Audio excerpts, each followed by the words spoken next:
Back at it once again, covering all things Walt Disney World in pandemic. It is our first-hand experience, our first-hand knowledge of what it's like to visit Walt Disney World during this very unique time. Hello everybody, Wade Heath for the Kingdom Report, joining you once again for a dining review. This time, we are at the Magic Kingdom, and boy oh boy, do we have something special for you today. But before we get into it, make sure that you're subscribed to us, please, and have that notification bell turned on so that you never miss an update of all of our series, our vlogs, our live shows, everything you could possibly want. Well, we've got it right here on the Kingdom Report YouTube channel. Also, if you like what you hear, make sure you give us a thumbs up, lets us know that we are on the right track, and we will continue producing more content just like this. Here we are behind Cinderella Castle inside of New Fantasyland. New Fantasyland, of course, is an expansion for Disney's Magic Kingdom that opened on December the 6th, 2012. New Fantasyland is based on Disney princesses such as Belle, Snow White, and Ariel, and the expansion adds on to the park's original Fantasyland, but is hidden amongst a large wall enclosure, opening guests to a whole new world of enchantment. And in case it wasn't clear, we are focused today on Be Our Guest restaurant. That's right, the Beast Castle looms in the distance and we are going to be dining there for dinner. Something I wanted to mention to you is that not only is this a hard RSVP to get, right, you need to make reservations for this location, but it's also a location that up until recently, it did serve breakfast, lunch, and dinner. And breakfast and lunch were quick service options, whereas dinner was a table service meal. However, due to the pandemic, breakfast has been eliminated entirely. So this is not a location you can get breakfast at currently. Until further notice, breakfast is off the table, no pun intended, and lunch is now a table service option. So lunch and dinner, both table service, both need for reservations. So I would just encourage you that if this is a place you want to dine at, remember, they've gone ahead and removed all kinds of tables for the sake of social distancing. That's the only way they could do this. Therefore, reservations are hard to get, even with park attendance sort of being capped at a lower capacity. So if this is a place you want to dine at, we encourage you very early on, book your reservations still for Be Our Guest restaurant. Now, what you would do when you arrive to Be Our Guest is go ahead, check in on your My Disney Experience app where your reservation would be, and let them know that you've arrived for your time. Once you do that, the front window, which you see just ahead of us there, just to the left side of the umbrella, they're going to go ahead, see that you've checked in, and as soon as they're ready for you, they're going to call out your name. When they call out your name, they'll let you know that you can head down the bridge and into the restaurant itself. They do occasionally take walk-ups when they've got a little bit of space here and there. However, this location, I need to suggest once more, very difficult to get into if you don't have that reservation already.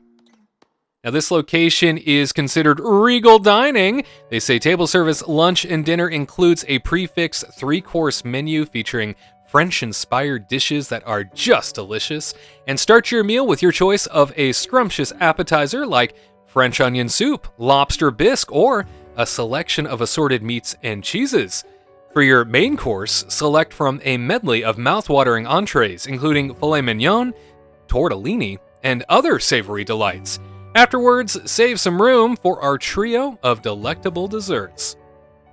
And for guests age 9 and under, they can create their very own 3-course prix-fixe meal. Appetizers include a choice of iceberg wedge salad, a fruit and cheese board, or house-made peach applesauce.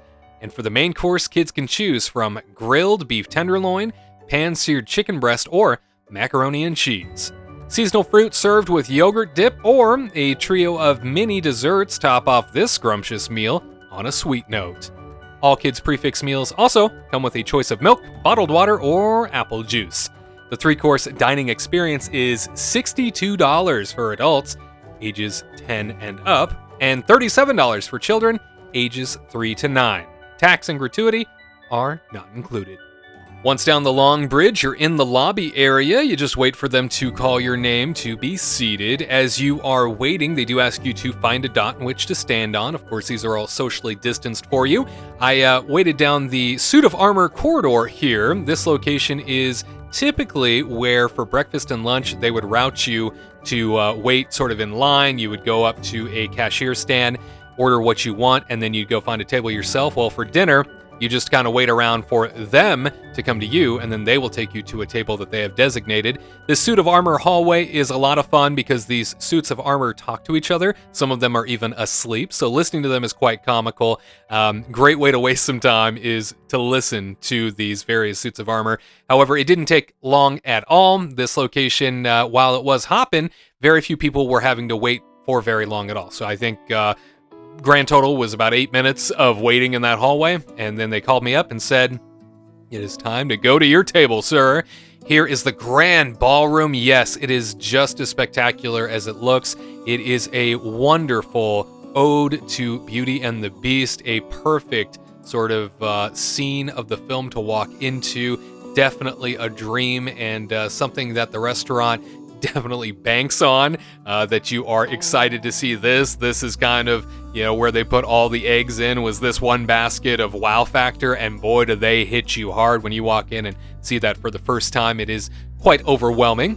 I was seated back here in the far corner of the dining room, so I got kind of a panoramic view of things, which was nice. And I was waiting for my server, but then something really magical happened, and that was an announcement played overhead, and they said that the Beast himself had just entered the dining room, and by George, there he is, right down there in the center of the ballroom itself.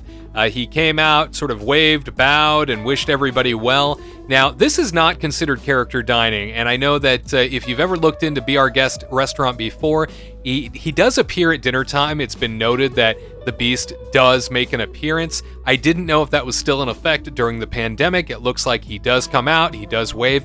He stays to that main racetrack of the restaurant, though. He doesn't get close to a table. He keeps his distance from everybody. He poses and pauses just long enough for a photo, and then off he goes. He didn't ever come back to our location. So our back corner here, this is about as close as we got to him, is what you can see. So that was a little disappointing, but again, he's not really advertised as being there, so it's an added touch of magic that you don't anticipate, and it's kind of nice being surprised by the Beast in his castle.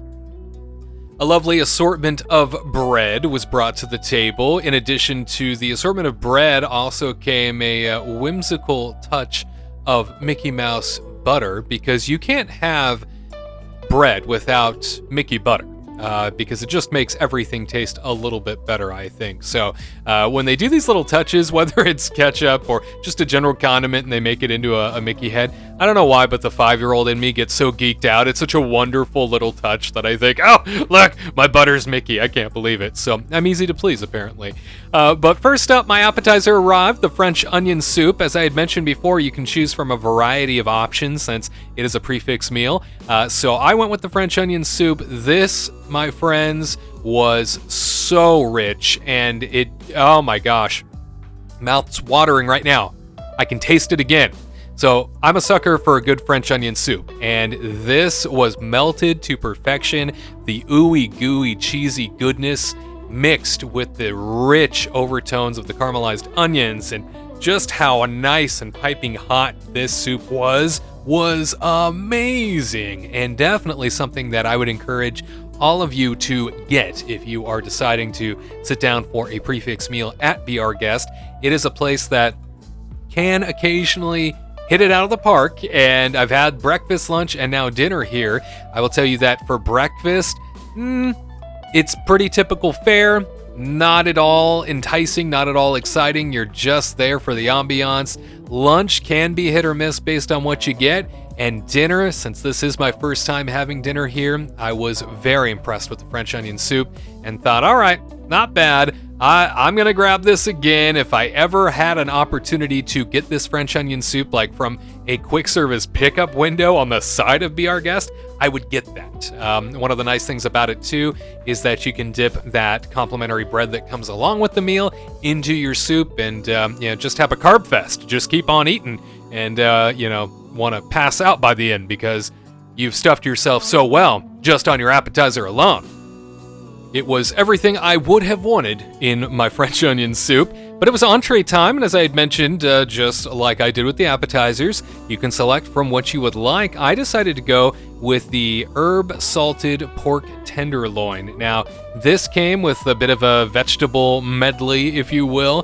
The pork tenderloin itself, it kind of surprised me how little there was on the plate. So I guess I just anticipated more. I don't know if I anticipated like a pile of vegetables. I don't know if I anticipated just more of that plate being full, but I was kind of surprised that half the plate was empty. I know that this is being presented in a way that's supposed to be elegant and beautiful and artistic, but it really came off as cheap, unfortunately. And I hate to say that because the meat itself was very plump, very juicy, flavorful, packed, and was great in terms of tenderloin. I mean, I enjoy myself a great tenderloin any day of the week, but this just came off as less than. And that to me, in a place like Be Our Guest, was sort of disappointing and kind of a letdown. I will tell you, though, that the meat itself, perfectly cut and in a place that was tender the whole way through, lightly pink even. I mean, it was, in fact, very good tenderloin, so I will give it that. However, the vegetable medley that came along with it, it was pretty forgettable. And I hate to say that about an entree here, but that was how I felt when the entree walked away from me. Just a little sad in terms of overall wow factor. Perhaps should have gone with something else on the menu, but the tenderloin did not impress. One of the great things about sitting in the corner of this restaurant was feeling the warmth of the ballroom and just knowing that you're in such an epic scene from the film. I mean, that never gets old, that's for sure. My dessert did arrive. It is the trio, as I had mentioned a little bit earlier. This, my friends, is a dark chocolate truffle accompanied by the white chocolate chip cup. That's right, chip from the film. And then a lemon jam macaroon. So you see how pretty this presentation is. I loved the chip cup. I thought that was great. It's packed full of the gray stuff, believe it or not. So couldn't wait to dive into that because I don't know if you've heard, but it's delicious. Sorry, I had to. I mean, it's the gray stuff. You have to say that, right? But you take a look at the overall dessert presentation, and for a trio, it looked quite appetizing and very pretty. By any regard. I went in and I made sure to crack open the truffle just to kind of take a look at what things appeared like inside. And the truffle was naturally very rich and decadent, complete with a Grand Mariner ganache inside. Absolutely decadent, but a little overwhelming. Thank goodness it's small. That way you can enjoy it, not be totally bombarded by the taste and flavor, and not be willing to continue down the roster of treats. You see here the white chocolate square, complete with the caption on the front side that says, "Tale as old as time." Oh my goodness, so poetic. And the white chocolate chip cup is filled with the gray stuff, as I had mentioned. Now, the gray stuff is supposed to be like a cookies and cream whipped topping. It's a little thicker than your typical whipped cream, almost like a buttercream type texture. The cookies and cream flavor, though, is not something that I tasted. It tasted more like a cocoa or like a light chocolate note. So not so much in terms of cookies and cream. Still very good, still very light, and perfect for anybody looking to potentially skip over the richness of the truffle. This was a little bit easier to take in, and now you see me just completely destroying the white chocolate chip cup. You see his eye there? Yeah, that's him. He's looking at me. He's delicious, so you can eat the entire cup. If you're a fan of white chocolate like I am, this was perfect and accompanied the gray stuff just right. Rounding out the plate is the lemon jam macaroon, a squishy type of dessert. I wasn't anticipating that, but definitely something that had a nice tart punch to it and helped to offset the rest of the plate, which was rather rich in dessert type. And definitely the gray stuff and the cocoa note. This was very nice in terms of balance and almost refreshing to end the dessert tray with. Here you see the check presenter. It's disposable, as they are doing across Walt Disney World property right now. No longer the black check presenter that would often be kind of leather bound and be a high-touched item. In fact, it's on vacation so that they can dispose of this as soon as you're done. There you see, for one adult, it's $62, as I had mentioned at the beginning of all of this, but with tax, it comes to $66.03, and that is before a tip. So, how do I feel, right? What is it like to visit, be our guest during the pandemic? Well, in terms of is it safe and is it comfortable, I have a few things in which I'd like to share. One of the best things in terms of safety provided in this location is the arrival process. Not only that initial meet and greet out at the gate, but also the ability to walk in on your own and not be surrounded by people constantly. They don't use the bridge leading up to the restaurant for queue space anymore. In fact, they space you out perfectly, so you kind of go in spurts into the restaurant. Once you're in there at check-in in the lobby, as I had mentioned earlier, you're kind of given a designated spot to go stand on, and it's clearly identified, so nobody needs to wonder, am I too close to other parties? Am I good? So that was very clear and very upfront. One of the other nice things that I liked about it from a safety perspective is that they removed tables from the Grand Dining Room, the Grand Ballroom, as well as the West Wing and the Castle Gallery. All three of these are rooms you could be sat in. I was, of course, in the main Grand Ballroom. And so with that in mind, it was nice to have those tables removed for distancing. It was, for the first time, not suffocating, because that's kind of how it has been in prior Be Our Guest experiences for me.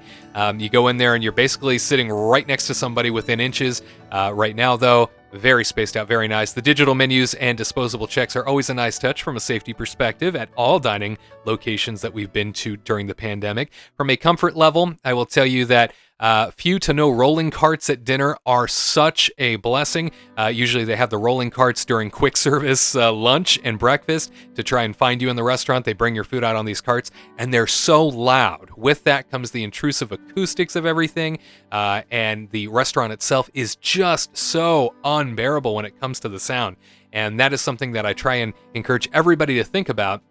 You're not going to come in here and have a nice leisurely dinner and be able to talk with people at your table, because it's almost impossible to hear everyone, given the music that's playing and the acoustics themselves in the restaurant. Just a little bit much in terms of being able to enjoy things. Lunch and breakfast, when it was quick service, was like a zoo. It was just chaos all the time. It was loud. You had those rolling carts. Nobody could hear anyone. So dinner was a nice departure from all of that. A little bit more casual, a little bit more comfortable, a little bit more quiet, still very loud in terms of acoustics. Now, is it worth it? First and foremost, having the Beast do his drive-by is a magical touch. Very special to have the Beast roll on through. I think he did it 2 or 3 times during my hour and 20-minute experience here. Still at a distance, but at least we got to see him, and it felt like we were living in the film.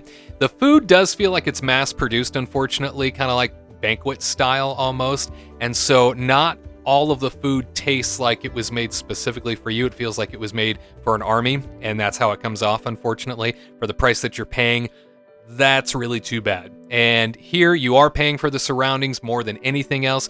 You are paying for the experience just to be in this set, to be in this film. To many people, that's worth it. To many people, that's enough. And I know that as a photo op, as an Instagrammable thing to do on vacation, this is pretty spectacular. I would say, if you could, though, save your money when it gets back to breakfast, which is the cheapest of all the meals. When breakfast does return in the quick service mode, I would say spend your money on breakfast. You get the experience. You get some basic breakfast grub, which is pretty much what the rest of the menu is like the rest of the day, but you're paying far less, and you still get that nice experience on top of it with the Instagrammable backgrounds and sets. Hey, make sure that you are subscribed to us with that notification bell turned on and the big old thumbs up pressed. If you appreciate what you've seen here, lets us know we should be doing more content just like it. Stick with us for more content like this in the future as we scour Walt Disney World for more In Pandemic series specials. My friends, it has been a great pleasure hanging out with you. For the Kingdom Report, I'm Wade Heath, and we will see you next time for another edition of Walt Disney World in Pandemic.